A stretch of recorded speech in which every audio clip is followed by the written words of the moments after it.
Salam alaikum. It is so honorable to be a guest in this house during the lockdown. Unfortunately, I got stuck in transit on a business meeting on my way back home to Abu Dhabi, and my friend offered me her bedroom, although I have to share it with many wigs and many outfits and many toilet roll holders. I don't know what she's going to do with them. But at this stage, I am very grateful for her hospitality. And even though it's Ramadan, she doesn't quite understand that after sunset, I'm not allowed to eat the dates, nor drink the tea, nor smoke the hubbly bubbly,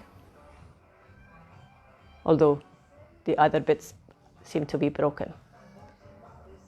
And another thing that is prohibited is sex, but that's not a problem in this house. I'm just very grateful to learn a little bit about the culture here in South Africa. Who's it? I know that in Abu Dhabi, which is the capital of the United Emirates, I have very many people relying on me for my business, and it has been passed down to me from my grandfather. And before that, my great-grandfather used to fish for pearls in the sea. And he used to see a lot of dolphins. Now, I believe that I heard that there is many more people locked inside their houses, and there is far more dolphins in the sea than usual. They're coming in to find us. I was a little child in Abu Dhabi, and I saw that now there's so many buildings being built.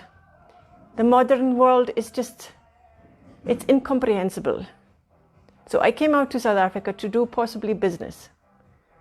And for some reason, I could not get back to my town, city, before the airports got closed.